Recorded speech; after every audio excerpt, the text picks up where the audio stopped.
Kənd təsərrüfatı heyvanlarının identifikasiyası, heyvan xəstəliklərinin diaqnostikası və profilaktikası üzrə baytarlıq tədbirlərinin həyata keçirilməsinə effektiv nəzarət məqsədini daşıyır.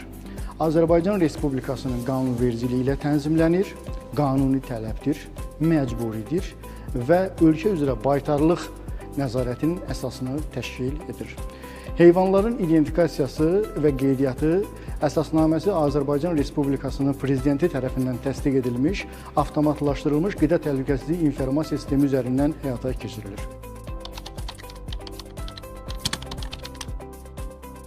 Hər bir heyvanın identifikasiyası ona fərdi tanınma nömrəsinin verilməsi ilə yekunlaşır. Hər bir heyvana verilən identifikasiya nömrəsi sanki həmin heyvanın bütün həyat boyu olan məlumat bazasını təmin edir, yaradır və heyvanın həyatı boyu keçirdiyi xəstəliklər, aparılmış müalicələr, profilaktiki tədbirlər, peyvəndləmələr və digər baytarlıq tədbirlərinin hamısı orada qeydiyyata alınır ki, bu da heyvanın məhsuldarlığının artırılması, inkişafı ilə bağlı, gələcək baytarlıq tədbirlərinin görülməsi ilə bağlı bir məlumat, bir verilənlər bazasının yaradılmasını təşkil edir. Ölkəmizdə iri və xırda buynuzlu heyvanların identifikasiyası həmin heyvanların baş sayının dəqiq statistik uçotunun aparılmasına zəmanət verir və bu da ki, əlbəttə ki, ölkə üzrə ərzaq təhlükəsizliyinin təmin edilməsi ilə bağlı hesablamalar aparılarkən bir məlumat bazası təşkil edir. Əlavə olaraq heyvanların fərdi qaydada izlənməsi, onların məhsuldarlığının artırılması, heyvan mənşəli məhsulların effektiv idarə olunması baxımından da identifikasiya çox əhəmiyyətlidir. Hətta fərdi qulluq baxımından belə identifikasiya tələb olunur və ən maraqlısı da odur ki, heyvan oğurlandığı halda, tapıldıqda bir hüquqi sübut kimi də istifadə oluna bilir.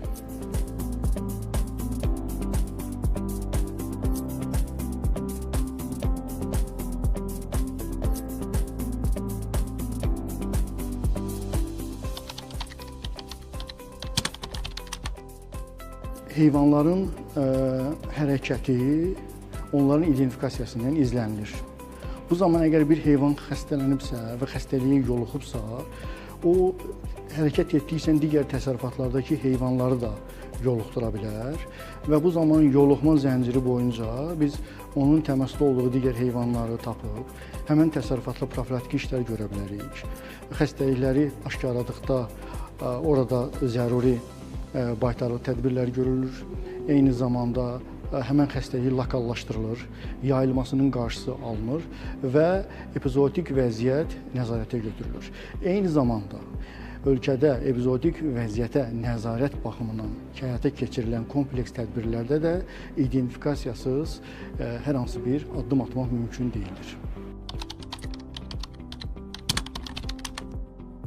Hər bir istehlakçı istehlak etdiyi məhsulun mənşəyi barədə məlumatı əldə etmək hüququna malikdir. Fermadan süfrəyə konsepsiyası heyvanın doğulduğu təsərrüfatdan, yəni ilkin istehsal mərhələsindən ta süfrəmizə qədər onun izlənməsini təmin etməyə imkan verir və burada əsas faktor kimi əlbəttə ki, identifikasiya. Heyvanlar gəlir kəsimə, baytarlıq nəzarəti altında, baytarlıq sanitariya normaları şəraitində və eyni zamanda qeydiyyatdan keçmiş kəsim məntəqələrində kəsildikdən sonra heyvan əti və cəmdəyi ötürülür marketlərə və oradan da əlbəttə ki, bizim süfrəmizə gedir. Və hər bir istehlakçının hüququdur ki, aldığı məhsulun mənşəyini, xüsusilə də heyvan mənşəli məhsulların mənşəyini bilməlidir. Bilməlidir ki, bu heyvan necə yetişdirilib, o məlumatların içində onun halal kəsimi barədə də qeydlər olmalıdır. Və bütün bunlar hamısı bir amilə bağlıdır. Heyvanın verilmiş nömrəsinə, yəni identifikasiya nömrəsinə.